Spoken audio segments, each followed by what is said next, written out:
This is Khalid Muhammad, former national representative of Minister Louis Farrakhan of the Nation of Islam. Mr. Muhammad is the man who made so many of the front pages of America's newspapers with a speech at Kane College, which so many people called anti-Semitic and a lot of things. At the very least, racist. You remember the comment? He picked up the Pope's dress, and let's see what's under that dress.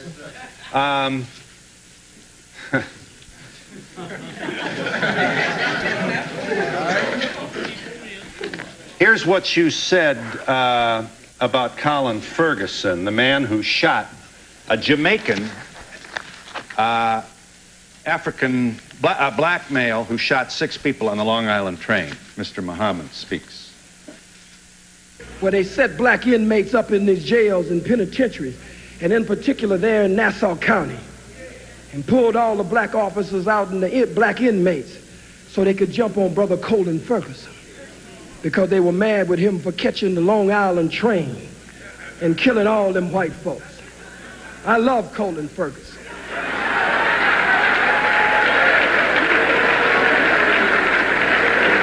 I have no official position, so I can say I love him. You love a man who randomly killed 6 people on a commuter train? I love Colin Ferguson just as much as the masses of white Americans love General Schwarzkopf, General Westmoreland, General Patton, General MacArthur, and Eisenhower. America awards her killers, and they get ribbons and stripes and bars. I'm sensitive to the pain and suffering of the loss of life on that train, but I'm one of the rebellious slaves. And so when black people stand up out of pain and suffering and frustration, I understand after 500 years. You also, you talk about the response of some African Americans to, for example, the book which attempts to prove that the Jews are involved in the slave trade. I'd be happy to let them see that. You talk about when white folks can't defeat you, you said in your speech at Kane, they'll always find some Negro, some boot-licking, butt-licking, buck-dancing, bamboozle, half-baked, half-fried, sissified, punkified, pasteurized, homogenized nigger that they can trot out in front of you. I would ask you, Mr. Muhammad, is Jesse Jackson a boot-licking, homogenized nigger? To the best of his ability, I believe he tries every day to do that. Here you are mocking Jesse Jackson at a speech, I believe this is Howard University. Roll the tape. Oh, boot-licking, buck-dancing, scratching, shuffling, messy Jesse Jackson.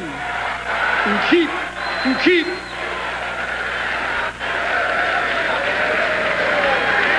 I am a somebody. I am a somebody who keep hope alive. I am a somebody. I don't rightly know who the hell I am, but I am somebody. Yeah. Are you an entertainer, or are you a committed person to black people? I'm so glad you asked that question. I believe that the liberation and salvation of the black nation must be brought about by black people gaining a thorough knowledge of self after our 500 to 6,000 year Holocaust, where we have lost over 600 million. And so I believe that that education process must be a process of 2 steps: inspiration and information. So I seriously give information, but black people are a people of rhythm and spirit, so I also give inspiration.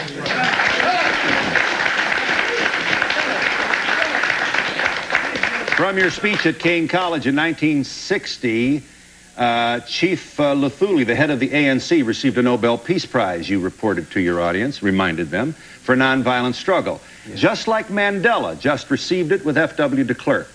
How could you stand with your oppressor and your enemy and receive the Nobel Prize for nonviolent struggle? You have, you do not support, then, Nelson Mandela's strategy in the struggle to free black people in South Africa? Let us first of all be very clear here, Phil. Nelson Mandela is my brother. So is Jesse He is a member of the family, and so is Jesse, and Jesse is a very brilliant man. We just want him to return home and stop being used by the enemy and the oppressor against his people. Now back to Brother Nelson Mandela. And certainly we can never mention Nelson without mentioning Winnie Mandela. But Nelson Mandela's attempt at a multiracial government in South Africa after the murder of men, women, children, and babies, and the rape of South Africa, a criminal settler colony that has been established like Israel there in that part of the world. I cannot go along with one man, one vote. Let me say why. If someone broke into your home, Mr. Donahue, and actually bum-rushed your home, and black boots stomped your door down, and came in and robbed and raped everyone in the household, and was able to take the wealth of your home and parlay it into an empire. This is an invader. This is an intruder. This is a murderer. This is a burglar. This is a criminal. So you have no responsibility to share your home with them after they broke in and committed the crimes that they did. You want... You said about South Africa, we give him, that is to say white people, 24 hours to get out of town by sundown. That's all.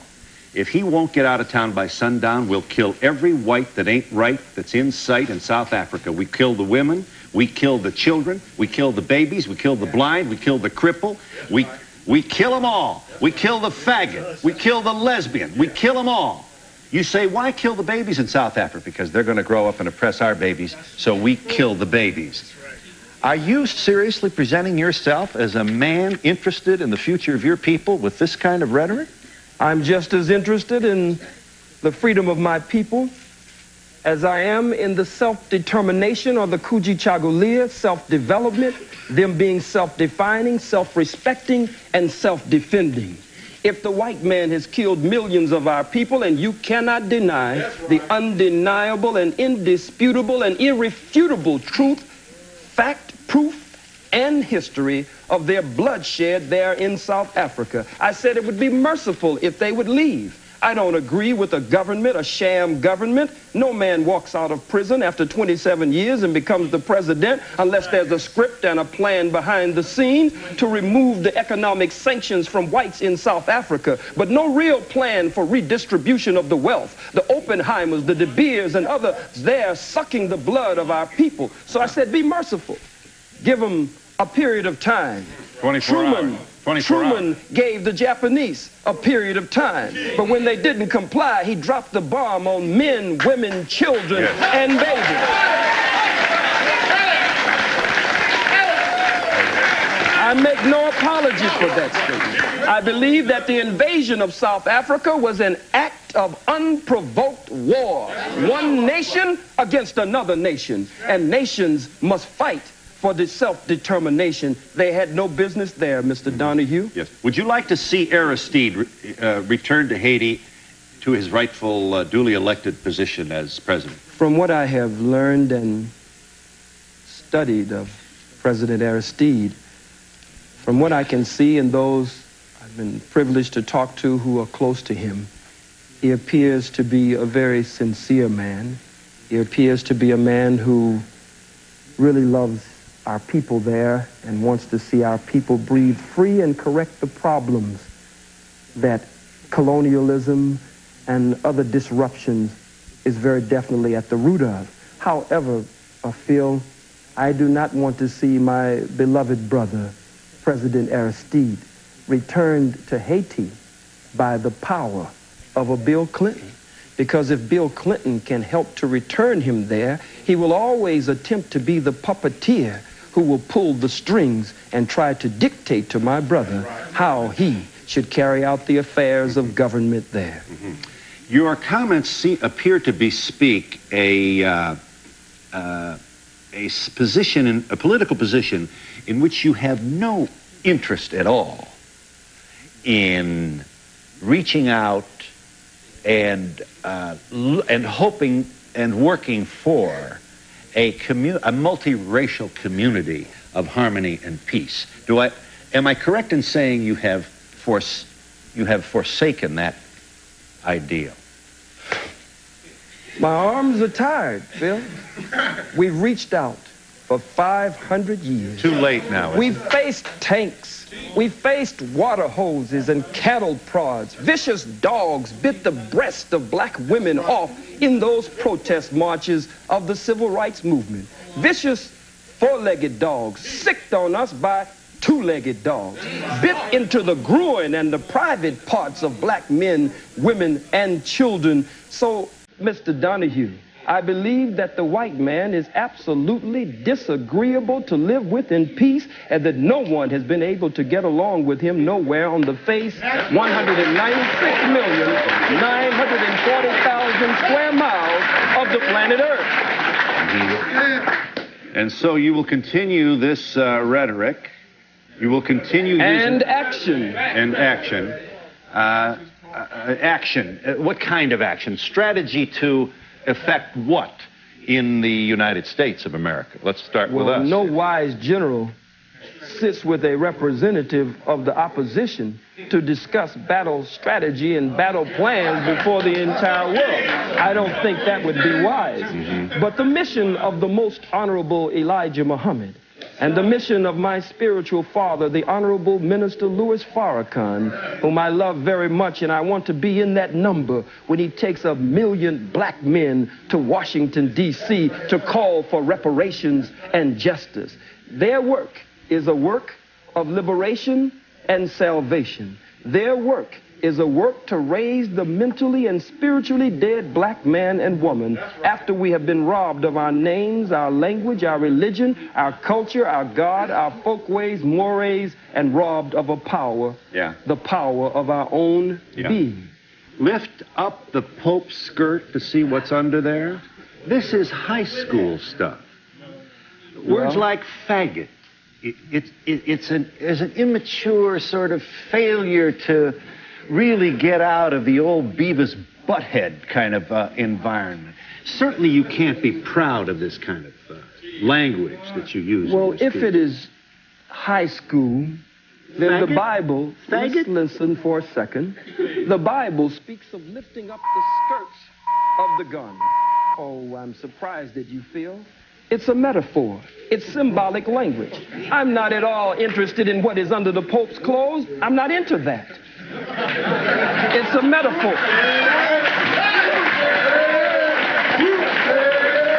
Let's see what's under there. But it is a metaphor to say, let us expose the Pope, according to H. Shelton Smith, President Emeritus of Duke University, in his book entitled In His Image, quote, the Catholic Church and the Pope were directly involved in the institution of slavery. They financed slavery and gave the okay that it was good business to sell Africans. Lift up the skirts of his garment so that we can see the shame and reveal what has been hidden. But it has nothing to do with sexuality whatsoever. What do you suspect has been hidden? I believe that it has been perpetrated. And why would we want to lift up his skirt to discover what it might be? Well, we're saying lift up the skirt again. I don't believe you're missing what I'm saying. Lifting up the skirt again, as the scripture says, raising the skirts of the garment. I'll say it once more for you, and only once more. Has to do with revealing the history, the hidden history. When you lift up someone's garments, then you show their shame. You show up their private parts, that which they normally hide from the rest of the world. I'm not dealing with organs under the garment. I'm dealing with the organ of slavery and those parts that have been kept private from the masses of the people. We are in New York City with Khalid Muhammad, and we'll be back in just a moment. Here is just one of the comments that provoked the Anti-Defamation League to take out a full-page ad in the New York Times and other newspapers. What the ADL did essentially was publish in the New York Times some of the things that you said. Here's a part, this is an audio tape, of part of your speech to Kane College last November that created such furor. Khalid Muhammad speaking. The hook-nosed, bagel-eating, lox-eating, imposter perpetrating a fraud, Johnny-come-lately, just crawled out of the caves and hills of Europe, wanna be you. Not presuming you haven't been asked this before, but may I ask you kindly to speak to the loved ones of Schwerner and Goodman, who died with one of your brothers, Cheney, buried in a shallow grave in the South in the middle of the Civil Rights Movement because this black man was seen with two white Jews down there causing trouble, trying to promote the civil liberties of your people. Two Jews found in a shallow grave. I happen to have met the mother of one of these very brave people. And when she sees this, we can only speculate what must go on in her heart. You would want to say what to her? I don't have anything to say to her. You just condemned all Jews with that observation, with this alliterative kind of Jew bashing that so excites your largely male audiences. Well, I wonder why. It means that I speak the truth. I speak to the pain and hurt of the masses of black people. I speak that which many of them wish they could say. That's why they cheer and applaud. Speak to Mrs. Goodman. And I speak that also, speak to which Mrs. many Goodman. of them only whisper behind closed doors. I think it is very arrogant to put this on the screen, and for you and for others to attempt to tell me, one of the Holocaust victims of the African Holocaust, displaced in the death and decadence of the diaspora of the Western world after having been robbed and raped and murdered, to tell me how to hurt. These are strong words that you put on the screen, but you cannot tell the aggrieved and the victim. As I was talking to Brother Malik Zulu Shabazz, the young student warrior from Howard University, and we were going over this, and we said, how do they expect to tell we who have suffered so much how we should speak? When you're hurt, you'll say faggot, you'll say cracker, but you don't want to give me time to say where these terms came from and how they apply to your people here in America. If it is true.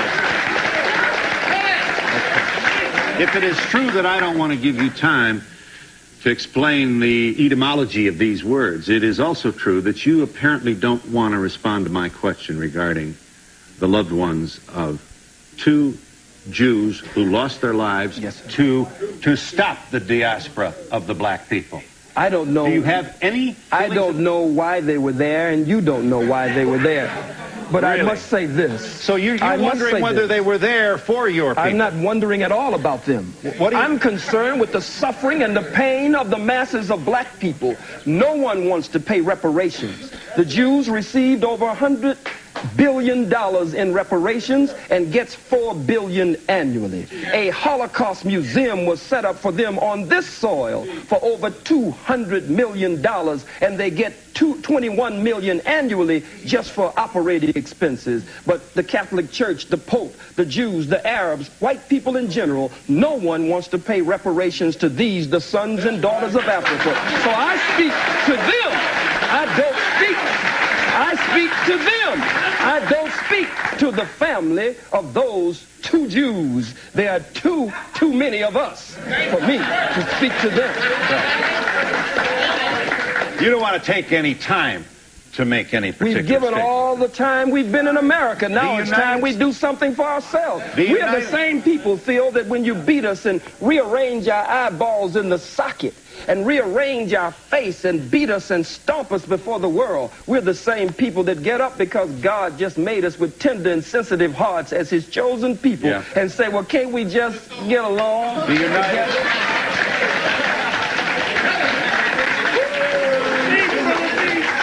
The United States House of Representatives, in an unprecedented action. I don't know whether there's a precedent for the U.S. House to take its time to debate and vote on the condemnation of a private citizen, but it has done that. 435 members of the House of Representatives debating the condemnation of Mr. Muhammad. Here are two members of the House on opposing sides. Calling for the censoring of Mr. Muhammad is Congressman Lantos, followed by Congressman Abercrombie, who makes a statement in behalf of free speech. Watch this, House of Representatives. On November 29, 1993, at Keene College in New Jersey, Mr. Khalid Mohammed, a senior representative of the Nation of Islam, delivered an outrageous and violent attack on the principles of racial, religious, and ethnic intolerance.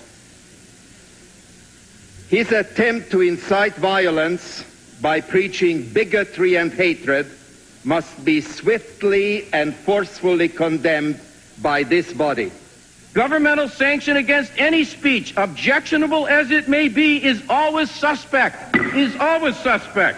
The Constitution has proven to be our strongest safeguard against the Mohammeds of the world. Let us respect and revere the Constitution of the United States and vote down this resolution. Congressman Abercrombie's position did not carry. The final vote by the House of Representatives on the matter of condemning Mr. Muhammad was 361 yea, 34 nay. You have, sir, been condemned by the United States House of Representatives. I assume you are flattered by that action.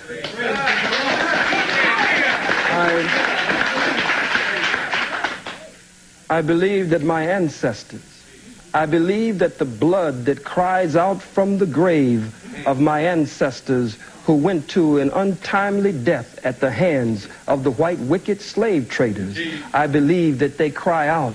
Their spirit is around me and their spirit emanates from me. And I believe that as a righteous man of God, but as a freedom fighter and a revolutionary, it is one of the greatest honors that could be paid. And we'll be back in just a moment.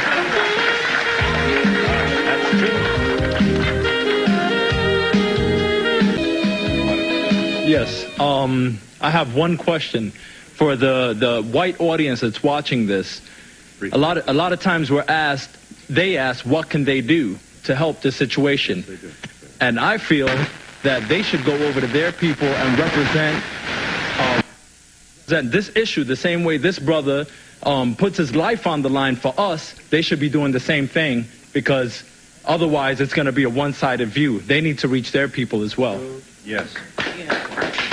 What I'd like to know is, what do they say to the KKK, the skinheads, the Nazis?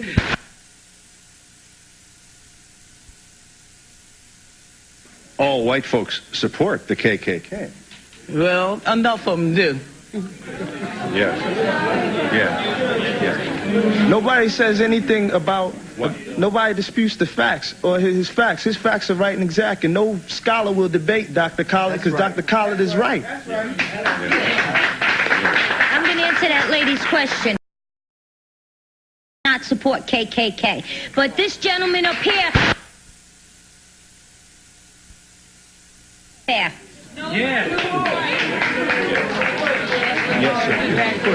Yes, my thing is, if what he's saying is not true, let's bring somebody forward to prove him to be a liar.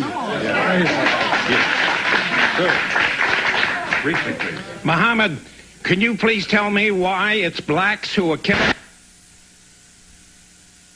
in Rwanda and other places? And can you please tell me why from Haiti, blacks from Haiti are just risking their lives to come here to the United States of America? I'll tell you if I get a chance. Black people have been robbed, as I said earlier, of a knowledge of self. And when you rob people, sir, of a knowledge of self, then it means that they start to take on the characteristics and the nature of their oppressor and their colonizer. And his mind, by automatic, systematic, remote control, rules in our people. He gives them the guns and the weapons and the drugs and the alcohol, the way you did our brothers, the red man and the red woman, brothers and sisters, the way you did our Latino brothers and sisters, and then you pit one against the other and then say, look at what these people are doing. Yeah.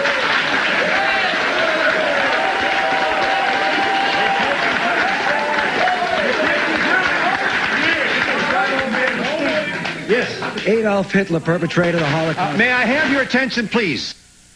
Adolf Hitler perpetrated the Holocaust on 11 million people that died, 6 million of which were Jews, 5 million were others. Am I to understand that you would very much support his way of doing things, and him for that matter? Sir, this is not reverse racism nor discrimination that you could tie into your statement on Hitler. If the slave master is whipping the slave and blood is running down the slave's back, and that's incidentally where the term cracker comes from the cracker man who had the crack of the whip on the slave's back.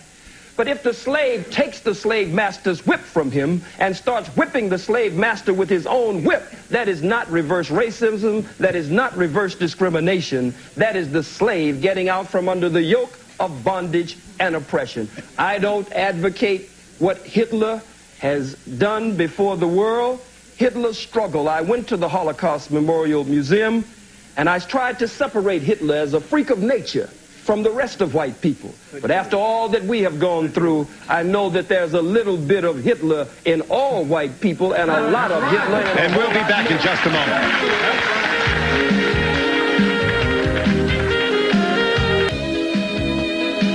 Sir, you wanted to say? Yes. To the Jewish brother up there, well, not brother, but the Jewish man. What about Goldstein, who slaughtered 39 Palestinians and became a Jewish hero? Publicly, rabbis said what about the fingernails, Dr. Khalid? Said that the rabbis said that the fingernail of one Jew was worth more than all of the Arabs in the world, and the New York Times ran the lead story with the photo showing the Jews filing past his grave. Yes. They not only called him a hero, but a saint. Yes. May I make this point, Mr. Muhammad? The atrocity perpetrated by Goldstein was roundly and publicly condemned by the entire leadership of the Jewish community in America, as well as the leaders of the state of Israel. Let me ask you this. They publicly condemned that action, and I can't even get you to look into the camera and convey even the remotest notion that you have in your heart some love for two Jews who died trying to save black people in the South. I speak of You cannot get me to look into the camera and do that. Yeah. May I ask you to kindly speak to that? You cannot get me to look into the camera and show love for two Jews. I don't even know them. I live with this pain and suffering every day among my own people. Look at our babies. They're in the Oakland, in the Bay Area. They're watching Schindler's List. You have your Schindler's List, but for us it's been a swindler's list because someone is attempting to steal our birthright. They stopped the movie. Take our babies out of the movie as though it's such a moral outrage. And then Spielberg comes in. The governor comes in. What about the statements of the Jew, Howard Stern, the comedian, Jackie Mason? What about Moshe Dayan? What about the fact that members of the Senate have made racist comments and Congress, and they were voting against me, but they were not brought up by their own colleagues in that so-called august body? Yes. Hello. What I'd like to point out is just as you said that you can't judge all black people by one person, you can't judge white people by just Hitler. What you have to realize is that we're in a diverse nation. which is America, and we have a lot to learn from everybody in this room. I feel I do, from all black people, all white people, and anyone else who happens to be in this room with me. America's the first. Briefly, sir. Yes, sir. Mr. Muhammad, could you please tell me, does Islam believe in Judaism and Christianity? And under Islam, are Jews and Christians are people of the book? Do you believe that? And further, do you believe, sir, that one people and one book sent by the same one God? And you referred to the people up front that they are your brothers. Is it possible, Muhammad, Mr. Muhammad, that I am your brother also? And is it also possible that we are brothers truly responsible for each other? Is that possible? The Holy Quran says that the messenger of God believes in what has been revealed, and so do the believers. And I am a believer. In Islam, we believe in one God whose personal and proper name is Allah subhanahu wa ta'ala. And that one God, we believe, sent all the prophets and the great ones in the great line of divine, and we believe in all of the revealed scriptures. I don't know you, sir. I could feel that if you were attempting to live according to the law of God, then you might be my brother in the faith, but not my brother by nature. Mr. Muhammad, are you aware, Mr. Muhammad, that the courts-martial system on or about or in or about World War II condemned many black sailors for their involvement in handling munitions, where many of them died as a result of their handling these munitions? Would you believe, Mr. Muhammad, that the Jewish war veterans that I'm proud to represent took this issue on, and we have condemned the United States Navy as it relates to the deaths of these sailors, and we have condemned them for their continuance, dishonorable discharge of these black sailors? I ask you, Mr. Muhammad, what have you done on this specific issue? Well, it's kind of difficult to believe you on anything, but I would say this, that I do know that during that same war, that America was, as is today, so racist until the German officers, when they were captured, could eat in the same mess hall and have the same accommodations as the white American officers. But the black troops were segregated, couldn't come into that mess hall unless they were scrubbing the floors and washing dishes. So it was a white man honoring another white man, though one was American and one was German, and they were supposed to be enemies. There was still a tie that was able to bind the two together. And we'll be back in just a moment. Yes. Yes. You want to show that? What is that? Is that a... It's a black man being burned alive with an audience like this cheering and applauding and tiptoeing to get in the picture. Mm-hmm. Yes, ma'am. Yes, hi. Yes.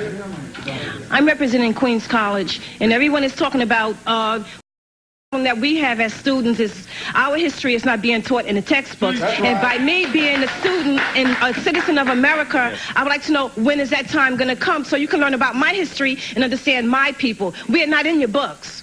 Yes. Sir. Yes, Phil, I like to say that, you know, what he's saying is being backed up by Jewish scholars as well. This is not only the information that Khalid has. Jewish scholars have the information. I'm from Fort Worth, Texas. He came to Fort Worth, Texas, where the police department is killing black men wholesale. 6 black men have been killed in less than a year. But through his effort, there's been a change on the gang members' part in our community. So we appreciate Brother Khalid.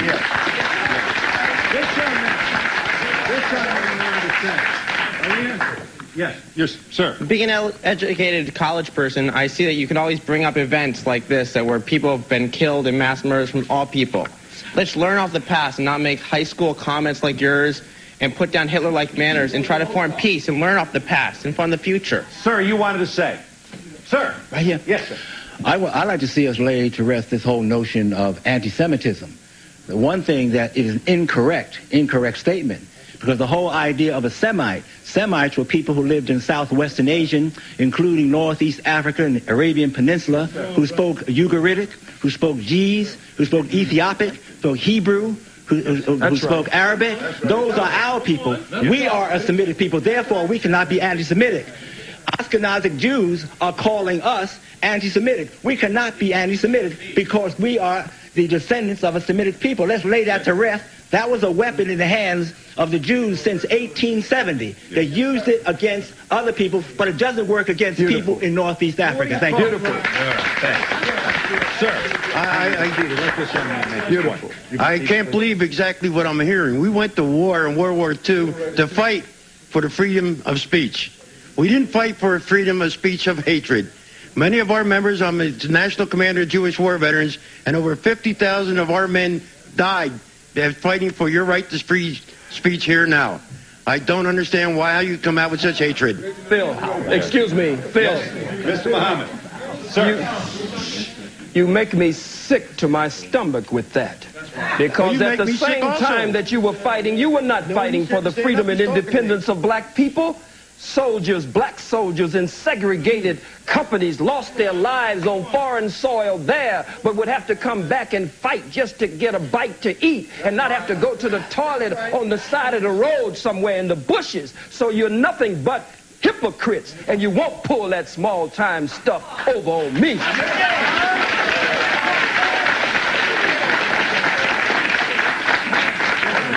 Yes, ma'am. Why don't we talk about how the merchant Jews come into our black neighborhoods and they suck the life and the money out of our neighborhoods and put it back into their neighborhoods? Yeah. Briefly, sir. Briefly. First of all, I'd like to say peace to all the gods and earths and all the people that came here to represent. Brother Khalid is definitely a true warrior in the cause of black struggle. What I'd like to say as a young black youth is that I feel that America has subjected me to a Holocaust. You understand? From all my ancestors all the way back to even right now, Rodney King, the brother in Staten Island, all we've been subject to is death and destruction here. And as far as Jewish people, in the Bible, it say that ye are of the synagogue of Satan. And I'd like to ask you people, why do you feel that you have cornered the market on sympathy, and why can't you feel the pain of the black Holocaust? Why do you think that when we say the black Holocaust that it's some blasphemous statement? I'd like for y'all to address that. Yes. All right. Beautiful. First of all, sir. Yes, first of all, with regard to the last speaker, the NAACP was partially founded by Jews. But now I'll get to my question. All right, now let me just say one final point. Eldridge Cleaver once said, if you're not part of the solution, you're part of the problem. And I'd like to just end this show, hopefully, by some positive note and ask Khalid if perhaps he'd tell us what his real agenda is. Is it just to go out and try to talk about hating people, or are we going to have a race war, or are we going to have cooperation? We're going to try to work together. Yes, thank you for the question. I'll give you an opportunity to answer that question when we come back in just a moment. Area code. Pursuant to our agreement with Khalid Muhammad, I'm pleased to share this number with you. This is the Black African Holocaust Council 800 number, 1-800-859-0170. I say again, this 800 number is 859-0170, the Black African Holocaust Council. The gentleman has a question of Mr. Muhammad. Are we going to preach hate? Are we going to have a race war? Where are we going, and what would you like to do to promote where you think we should go? We are taught by the Honorable Minister Louis Farrakhan to show courtesy, respect, and kindness, to be polite to all people as long as they are courteous, respectful, kind, and polite to us. But we must look at the fact that we don't teach hatred. Everywhere we go as black people, we face hatred. Look at it. Look at it. Angel food cake, white people say, is white. Devil's food cake, you say, is black. You wear white to weddings and black to funerals. Black ball, black male. You give us a blonde-haired, blue-eyed, pale-skinned, buttermilk complexion Jesus in contradiction to the black Jesus with nappy hair in the Bible. Our own Young babies, according to behavioral scientists, our baby girls, when confronted with choosing between a black doll and a white doll, there has been so much damage done, they choose the white doll and say the black doll is ugly. So racism is everywhere, and it's institutionalized. We cannot really be racist because racism is prejudice plus power. Nothing I say up here nor anywhere in the world will impact, stop fronting, will impact on any white folks in this audience, on your job, in politics, in economics, in housing, in the society. We don't have the power to do that, so we cannot be racist. You know what I'm saying?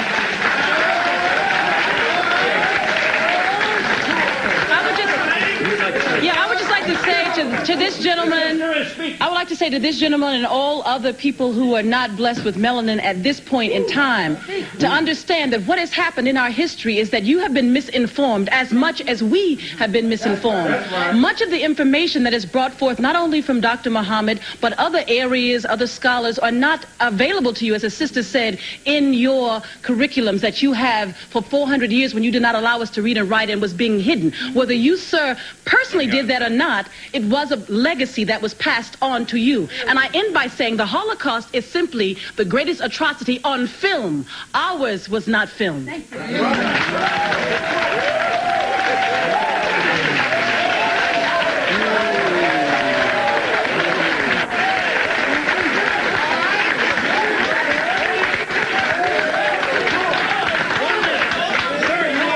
Yes. I don't understand Islam. I am a Christian. May I have your attention, please? Certainly. But I am a Christian, and you mentioned Jesus.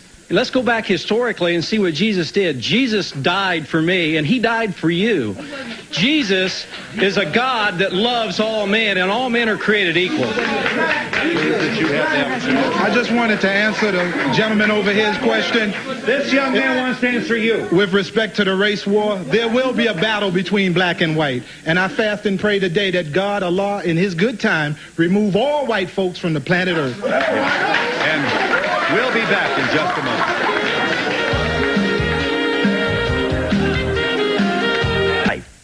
I feel the gentleman over there made an incorrect statement. That really was not necessary. That's all. Okay. Yeah. Seconds left. Second. Yes, ma'am. I just want to say that my love and loyalty goes to Dr. Muhammad. And sister over here is a little lost. She got the contact lenses and, you know, the fake lenses, but we won't go into that. You know, it's no news. All right.